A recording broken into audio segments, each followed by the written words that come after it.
Before we jump in, I wanted to first acknowledge the traditional owners of the land I live on and of where this podcast was created. I grew up on and am currently living on Quandamooka country, and every morning I give thanks to First Nations people who have cared for this beautiful area for millions of years. Their tradition of respect for nature and caretaking the land for generations to come is a lesson I hope to pass on to my own children as well. Additionally, this podcast was recorded on Turrbal and Yagara land. I'm proud to acknowledge that this podcast is inspired by the teachings of First Nations people, particularly the power of storytelling can have in healing and building community. I pay my respects to elders past, present, and emerging.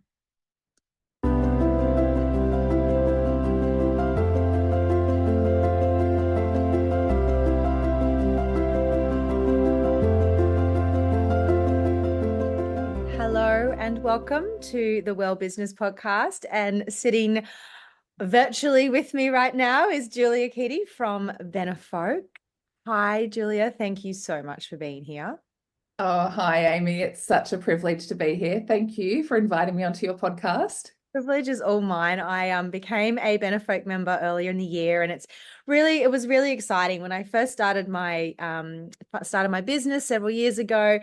Benefolk was up on my vision board that I would have the confidence and the skills and the experience to join up. So I'm really excited to have joined, and it's been such a wonderful experience thus far. Oh, excellent. Always love to hear that, Amy. It's very much, you being a part of Benefolk is so much a part of our mission and why I set Benefolk up. So that's so good to hear. That's beautiful. That sounds like a really good segue. Can you tell me a little bit about Benefolk then and your own sort of journey to setting it up? Yeah, sure. So I guess for those that don't know much about Benefolk, sometimes we get described as a professional services intermediary and impact network, but I just think that they're really fancy ways of saying that we ultimately trying to help not-for-profit and charity leaders, really find the resources and the advice and the services that they need to achieve their mission. For me, I guess, where did that all start? Probably started when I first came into the sector about 15, 16 years ago. Ended up as inaugural CEO of a small charity intermediary myself at that time, but didn't know where to go myself to find some of the expertise that I needed to run that organisation. And I guess sort of got a little bit burnt out in those early days as well. Looked around and could see that, a lot of people were burning out as well, running small organisations.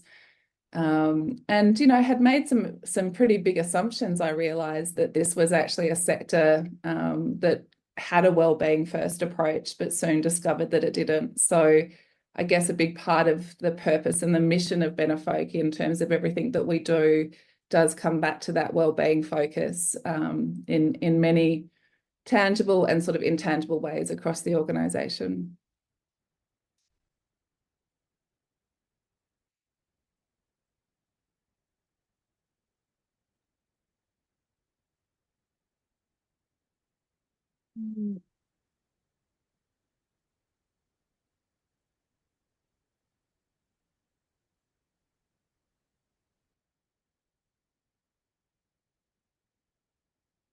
That come from within us as individuals that work within the sector. So, I think in the early days for me, I used to see a lot of people putting the finger on self-care. It's like, oh yeah, changemakers and people that work in the sector, they don't look after themselves enough. And it was like self-care was this kind of easy kind of opt-out, I think, kind of thing to put our finger on. And then I've heard people say over the years, oh, the people are just too passionate. They're too passionate, they care too much. And I think that is a problem as well. I also see that we're a sector that don't largely upskill our people to handle some of the content that we're dealing with. I say that we're dealing with the pointy end of humanity in this sector. And so we have people that come into the sector and are working in these really big topic areas, right? When you look at human rights and what's happening in climate change and homelessness and violence, and you start to actually look at the things that we're dealing with, we're not actually trained to actually even deal with working day in, day out on those type of issues as well. So Then on the outside of that, you look at how the sector is funded, and the sector largely isn't funded, and our work is not funded in a way that allows us to have, I guess, the funds and the resources to put our people first as well. So we often see a lot of organizations say, we'd love to train up our people, we'd love to help our people, we'd love to give our people more time off, we'd love to do all these things, but we just don't have the resources. So within a resource constrained environment, which could be changed by us if we wanted to, because we are the people, and also within a sector, I think, that largely attracts people that want to do good things in the world, I think we're getting a confluence of factors that ultimately lead to burnout. Yeah, I really appreciate that point you just made about the fact that we are dealing in traumatic events and experiences without the training, and yeah, I don't think we should undersell for a moment just what impact that has personally. I was actually working, small reflection, I was working for a charity that helped neonatal premature babies and babies who were born sick. And so there was the neonatal care unit, emergency care unit, and the special care unit were the two units that babies went into. And then I had my first child, and he was an emergency cesarean and spent the first sort of day of his life in special care. And then I had to go back to my job. And the first time I walked into that ward again, I'm going to get emotional now. I couldn't be there. And I don't think anyone around me understood the impact that might have had. And I probably should have reflected myself that it was going to have an impact. But yeah, I had to move away from working in that particular area because I couldn't take donors to go and see the impact they were having, because I couldn't, I walked in that room and I saw myself on a bed being wheeled around a corner, and my little guy in the crib by himself. Like, that's thank you for making that point, because it's huge. I really need to understand I've heard people say to me over the years, oh yeah, I used to work in that sector, but they just churn and burn people in that sector. I would never work in the not-for-profit sector again. I'd never work for a charity again. And that's really sad, right? Because we don't have an infinite resource here. We don't have an infinite resource of people that actually want to do good things in the world. And so if we're going to just kind of churn through them and burn them out, what are we doing? Like, how are we actually think we're ever going to shift the dial on the bigger issues in society if the people that we're putting on the front line are not well resourced? So for me, it's always, I get told sometimes, oh, it's because you came into the sector in your early 30s. If you'd started in the sector in your 20s, you'd just think this is just normal. And I think that's the thing for me, is probably I came into it with all of these assumptions, and all of those assumptions got blown out of the water. And I've been a victim of burnout myself 100 times in this sector, and many colleagues around me. So, there's that personal experience of it as well. I want to chat about, first, in a minute, I want to come back to what you do yourself, how you worked through that burnout personally. But first, I do want to touch on the community well that Benefolk has researched and then created to support not-for-profit leaders and professionals.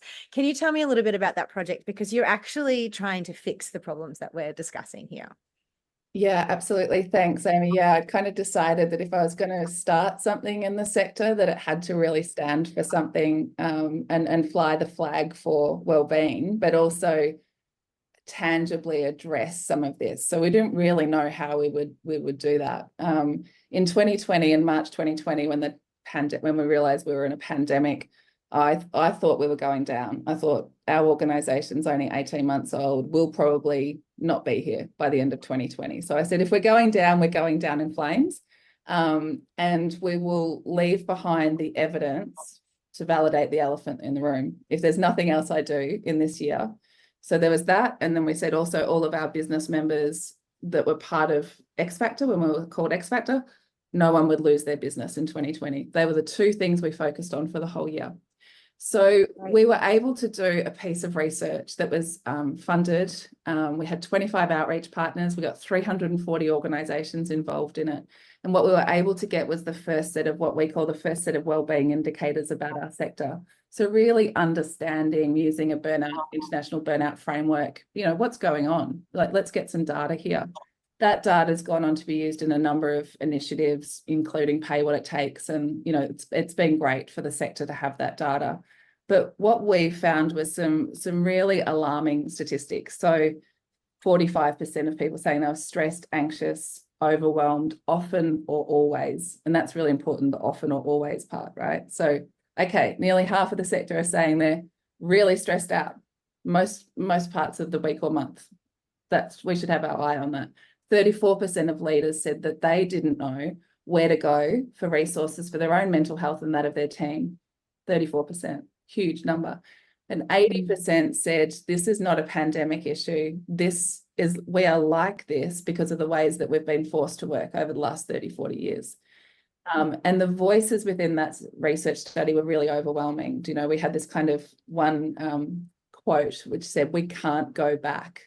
And we used those words in 2020. And it was someone just saying, "I just can't do this anymore." Do you know what I mean? So it's really heartfelt research with statistics, but, just reams and reams of beautiful messages from people that participated. So after that, we kind of went, okay, well, we have the elephant in the room, we have the data. So now what are we going to do? And the first starting point, which was great, Catherine Brown, who was the then CEO of Lord Mayor's Charitable Foundation, was one of our outreach partners for the research. And she said, "Julia, what are we doing about the 34% of leaders not knowing where to go?" And we said, yeah, we think that might be the starting point. And so that was kind of the genesis of what became the Community Well, which is the name of the Wellbeing and Resilience Resource Hub that was built.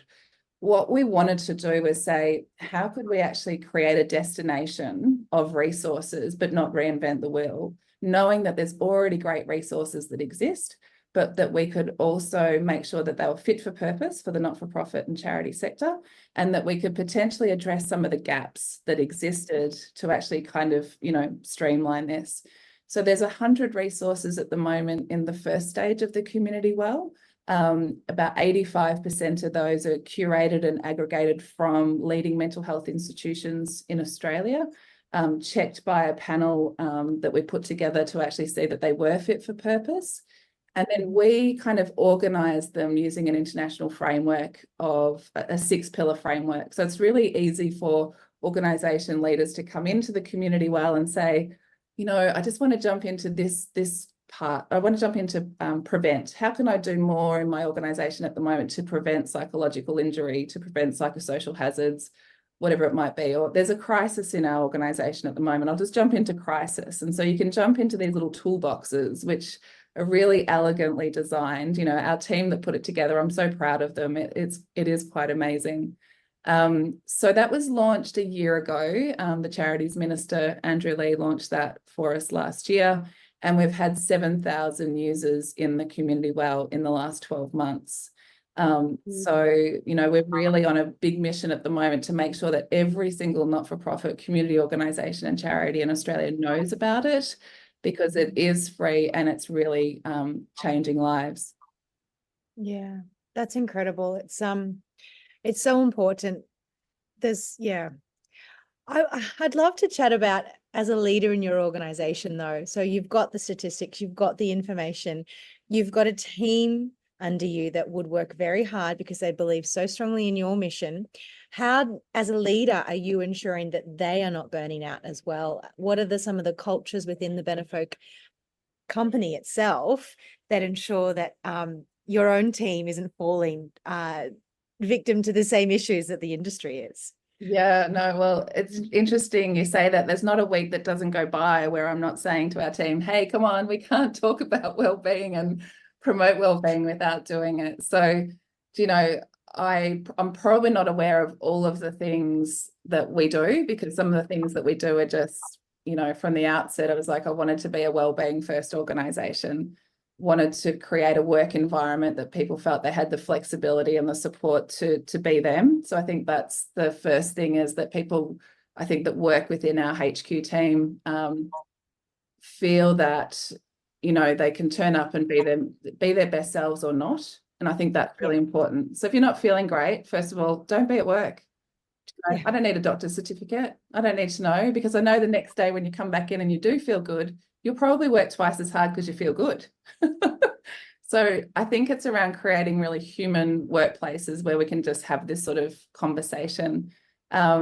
Also looking at, you know, we work remote, we're a team that work remote. We're really big on making sure that people have got the support they need. Many are carers looking after children or aging elderly parents as well. So probably a big focus for me is that flexibility, because I think that has a big attribution towards well-being. As much as possible, we're looking at, yeah, sure, we're busy, but how are we creating the lull times? How are we making sure that we have the ebb and flow? And, you know, I've got to get better at that as a leader as well, and not put too much pressure on the team. But, you know, I've already done the 2025 plan, and I'm looking at in that, like, how are we creating these lull down times? So we've got our peaks, but we've got our lulls. And I see some organizations are often just at peak. We're at peak all the time, you know. So I think those sort of measures, you know, as much as possible, just thinking about little things I can do to treat the team. Do you know, if we're, you know, Annette and I were going to Sydney for some meetings last year, and I was like, why don't you stay on for the weekend, and I'll pay for you to stay for the weekend and pay for your accommodation so you can stay in town and catch up with some rallies. And I think it's just around thinking about the little things you can do for your people. But I'm also starting to see now, with the level of stress that not-for-profit and charities are in, that we're actually going to need to start doing some training for our team to actually help prevent, you know, one of the things I'm realizing now is, gosh, we're having, like, the clients that come to us in quite a lot of stress. And I've got to make sure that my team don't get burnt out by the distress that they're having to deal with. And since we launched the community well, we're getting a lot more people coming in distress, not being treated well in their organisation. So that's the next thing for us, is actually looking at how do we need to upskill to protect the psychological, you know, the psychological well-being of our team as well. Yeah. What about yourself personally, Julia? You touched on it then, but what are your self-care rituals? Is there daily things? Is there monthly things? You've got so much going on. I know you've got children as well. How do you make sure that you've got enough energy to give to all of your projects and people? Yeah, thank you. Yeah, I often say at Benefolk, you know, in any given week we have around 300 stakeholders, you know, and it's quite big.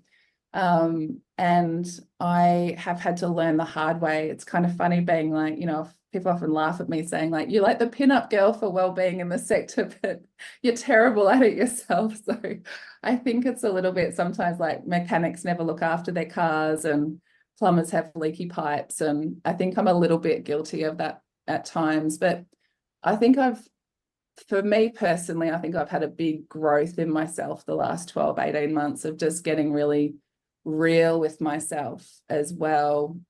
Probably looking at different things that used to drive me to do a lot in the world, do you know, actually going back and healing some parts in myself that are like, you know, little Julia, it's okay. You don't have to do all of this, do you know? And I think that sometimes we're the reasons why we can be very driven to do a lot need to be looked at. And I've had to have a few good hard looks at myself. I don't think that hurts. I'm also married to a psychologist, and he sometimes does make me have a good hard look at myself. That would be challenging. Some days you just want to feel sorry for yourself and have a slump, but I would imagine that you wouldn't get much of that. So I think getting more real with myself and more raw with myself is allowing me to not put so much pressure on myself now more than ever before. I would say probably getting closer to 50 now, and I think it's probably about time I learned that lesson. I think some of the other things is, for me now, you know, I live near Byron Bay. I'm in this beautiful part of the world. I'm trying to give myself permission to enjoy nature more, to be in the ocean more. So, at the moment, I'm trying to be in the ocean 3 mornings a week, and just use that as a space just to let go, and be a dolphin. As my son says, yes, you look like a dolphin when you swim in the water. Oh, that sounds amazing. And I think things like that, putting boundaries around when I work, I think, is a big one. And I think the boundaries is not so much being at the computer, is what I've learned, is the boundaries in our mind. Of saying, I'm not actually thinking about work today. So a lot of people don't go to the office on a Saturday, but are they thinking about it all day?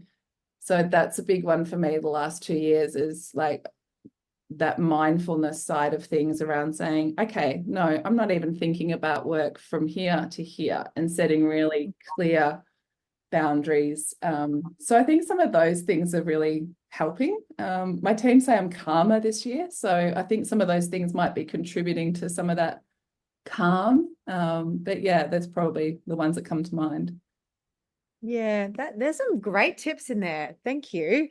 I love I'm really bad at maybe I'm not on my computer, but that doesn't mean that my head's stopped.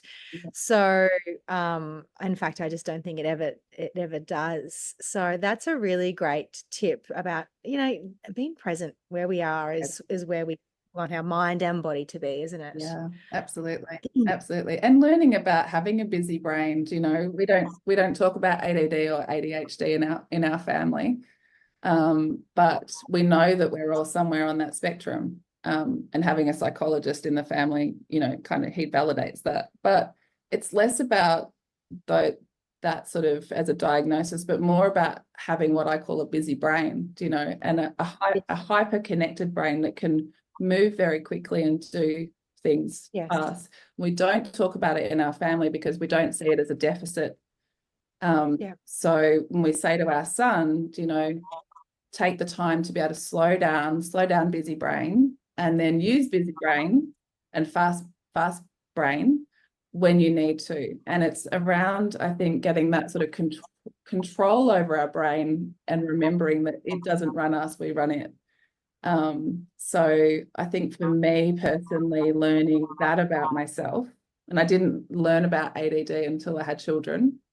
To actually learn about myself. Oh, okay, well, that's actually probably, my brain's probably wired in a hyper way. Okay, that makes sense. My life made sense. How am I actually going to learn to use it in really powerful, constructive ways? Yeah. I love that. Yeah, my son was diagnosed with ADHD this year. And yeah, there are times like I can connect, I relate to him with, that conversation about the busy brain is, it's really neuroaffirming. I think this is my buzzword of the year is new. We can all be more neuroaffirming and understanding that a busy brain is great, but it's also hard. And how do we find the right, back again to that term, that ebb and flow of when we can let our super brains go and when they just need to chill out a bit. I love that. Absolutely. I love that neuroaffirming. I'm going to take that out of our conversation today, because it really is, right? Because the deficit word in ADD automatically says there's something wrong with our children. And I'm really interested in affirming my child that actually this is a superpower. This is something you'll take into your life, and you'll make a huge impact in the world with that superpower. So let's see how we can kind of, move things in that direction. Yeah, that's my little guy, when he first got diagnosed, we got recommended 2 books, and one was my brain is a brain forest was one, and the other was my brain is a racing car. Now he's 7, so superheroes are all the jam, especially he's Iron Man obsessed. So he has told me that it feels like his brain is a racing car being driven by Iron Man through a forest, being chased by Thanos.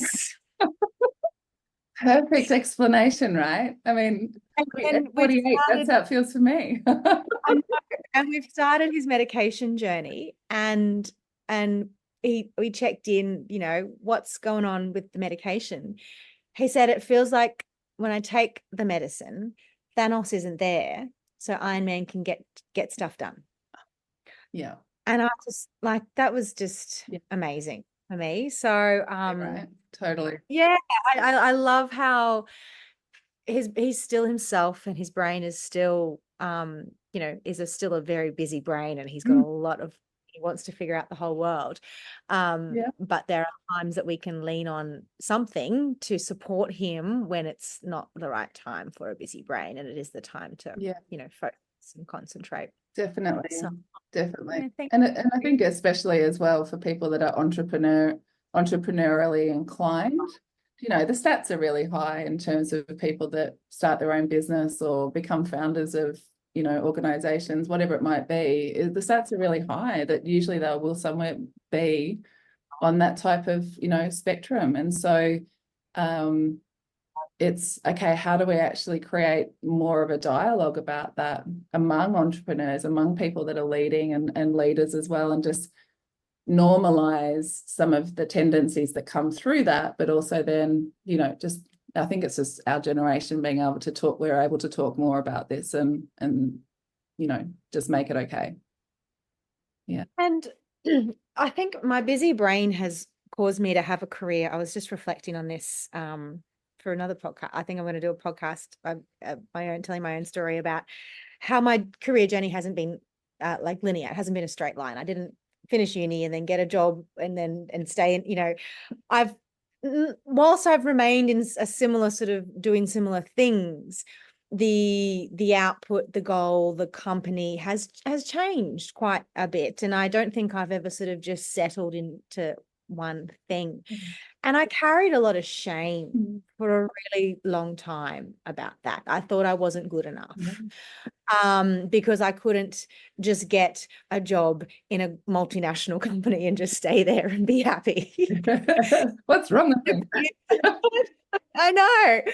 It just didn't appeal to me. And, you were talking earlier about the work that you've done in not having to achieve something that looks good on paper or looks good. I guess I'm filling in some gaps there from what you actually spoke about. But why do we push ourselves to do different things, I guess, is sort of what you were reflecting on.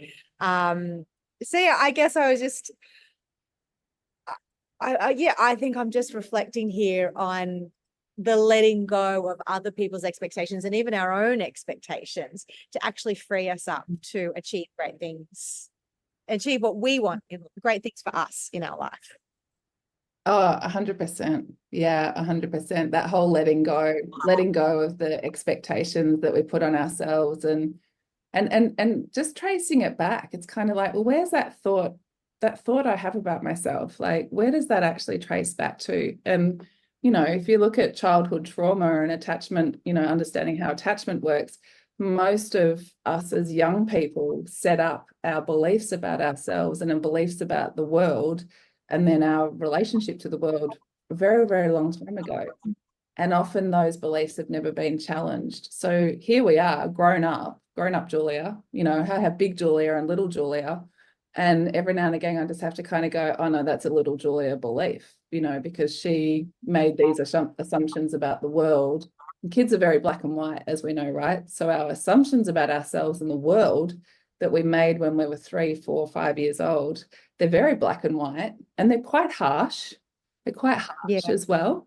So, and then we kind of live our life with these kind of underlying kind of belief structures that actually don't really serve us, but we've never really had the time to deconstruct them and say, okay, well, that thought, that's an old thought. How do I really see the world now?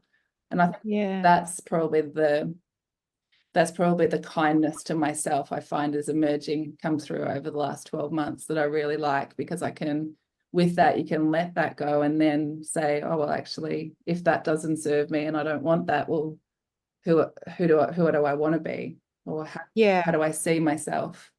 But yeah, there's loads of expectations we put on ourselves and cause ourselves a lot of grief in the process, for sure.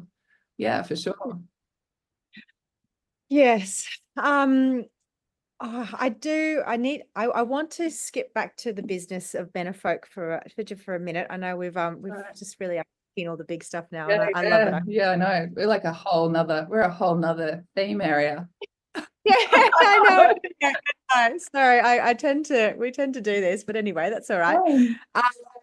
I wanted to talk in the last member meeting for Benefolk. One of your team spoke about some exciting projects that you are doing to support charities.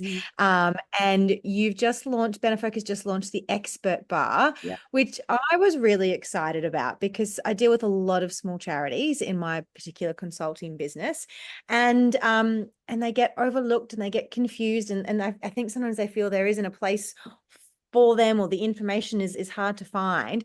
So the Expert Bar seems like a really affordable and accessible way for any organization, but particularly small charities, to get some really great advice in the not-for-profit industry.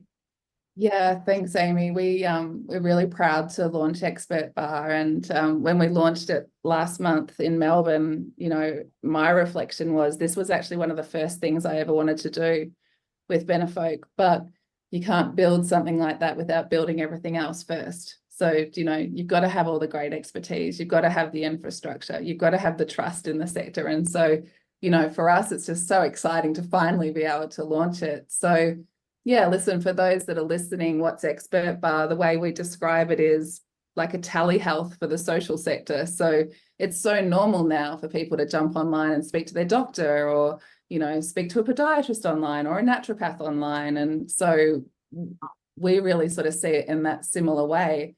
How could not-for-profits and charities be able to talk to someone about governance or marketing or fundraising or HR, and just be able to get someone for like half an hour or an hour?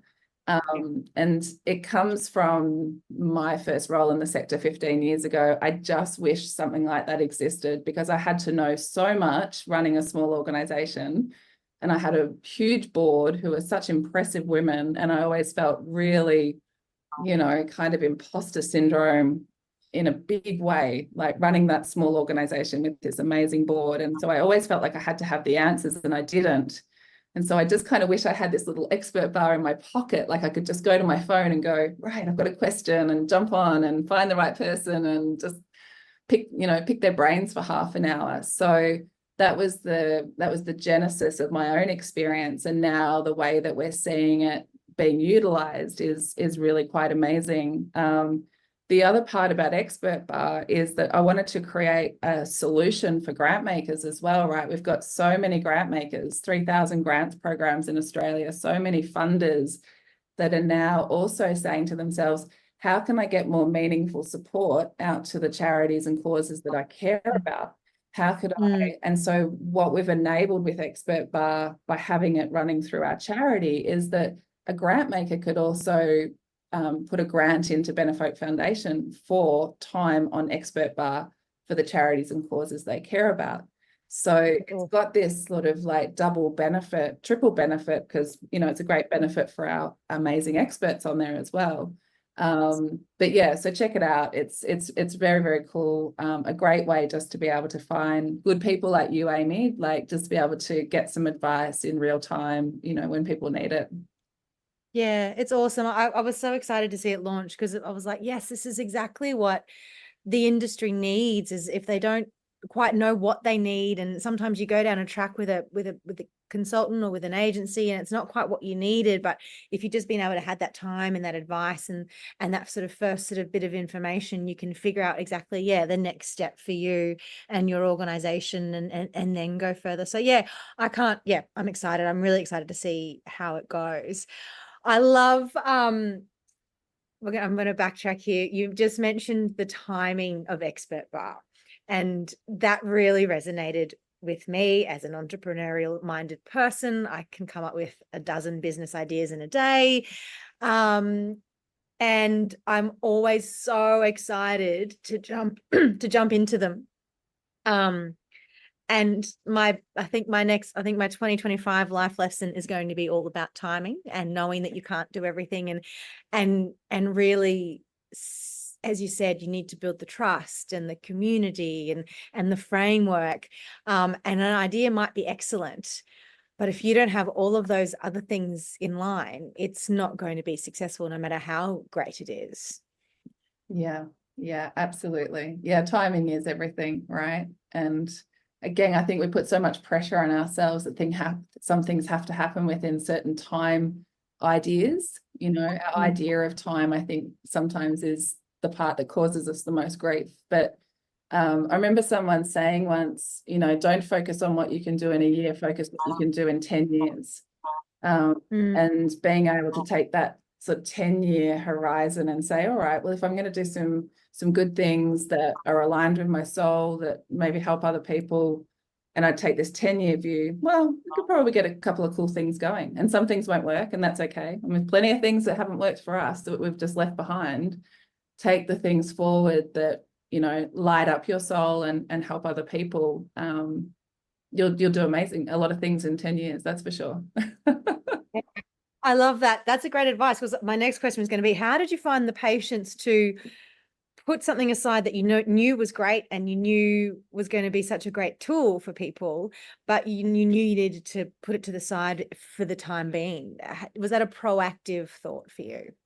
I think when I first started X Factor, like, some people would sort of say, like, what's the strategy? What's the plan? Like, what are we doing? And what's happening year 1 and year 2 and year 3? And I'm a person that plans, but I found myself saying these words in the early days. We're going to throw a bunch of things against the wall and we're going to see what sticks. And whatever sticks on the wall, we're going to follow that. And I do think now, 6 years in, there is something about following the energy, you know? Yeah.